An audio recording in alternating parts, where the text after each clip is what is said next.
Hello everyone, you are watching Chess is Brutal, and in this video I am going to analyze the game between Magnus Carlsen and Susanto Megaranto. Sorry for if I am pronouncing the name incorrect. This game was played in round 9 of FIDE Chess Olympiad. In this game Magnus was black. So let's start our game.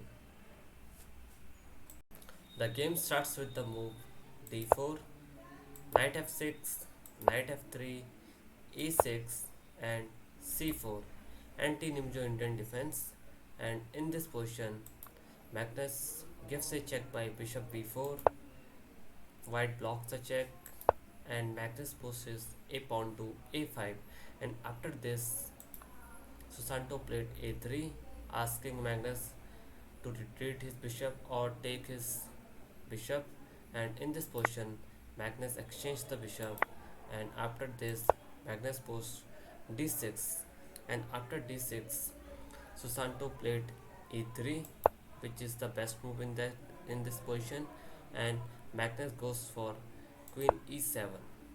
The line Nimjo Indian is converted into Bogo Indian defense, and in this position white play bishop d3, and after this Magnus play e5, queen c2, knight bd7 and short castle from the white side, and in this position Magnus castle, and after that white play b3.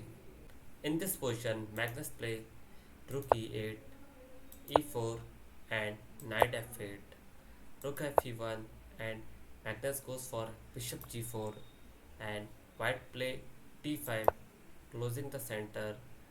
In this position Magnus play knight d7, and after this white play h3, and Magnus takes the knight, knight takes f3, and Magnus play g6, and after g6 white goes for b4, and Magnus play rook a7.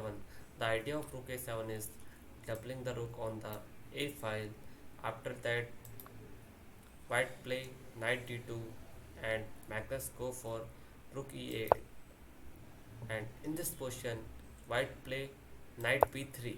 After knight b3 Magnus play b6, supporting a pawn, and white play queen c3, and in this position Magnus play a into b4, a into b4 and h5, gaining more space to the king side, and after this white exchange the rook, black takes, and in this position white offered another rook for exchange, and Magnus takes, and queen takes rook.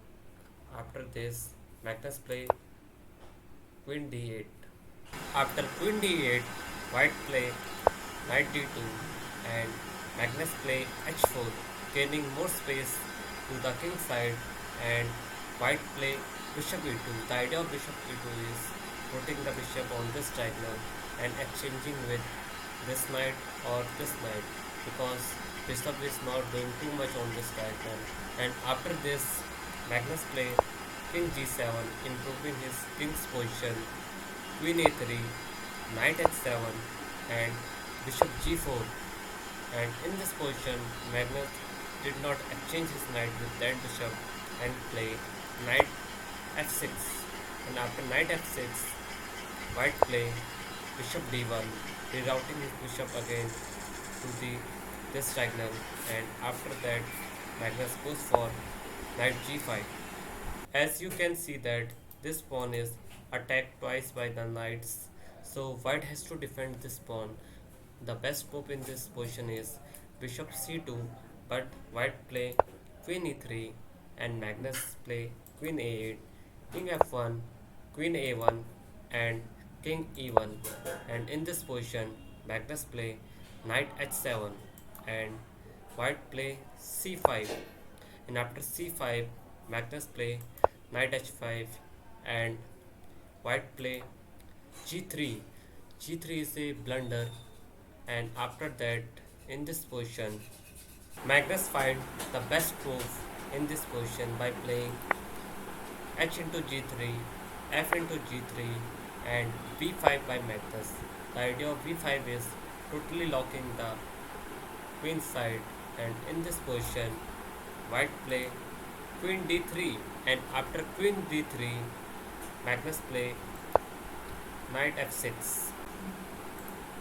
In this position is white becomes greedy and takes b5 pawn, then Magnus can play queen c3 winning the knight, and if in this position white wants to chase the queen by putting queen on c4, then black gives first a check, and after king f1 we can see that black knight is coming to f4, and it is a very deadly combination for white, and white will surely lose this game.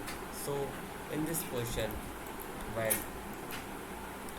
Magnus play knight f6, white play c6, and after c6 Magnus play queen into b2, sorry queen b2, and after queen b2 white takes that pawn by playing queen b5, which is a huge mistake, and after that Magnus simply play queen c3, same idea, winning the knight, and in this position white play bishop f3. In this position Magnus Carlsen finds a brilliant tactical idea by playing knight takes e4, bishop takes e4, and queen c1 check. After king e2, Magnus gives another check on g3, and if in this position white play king d3, then Magnus will simply take the bishop, knight takes knight, and in this position Magnus will give a beautiful check, and we can see that the queen is gone.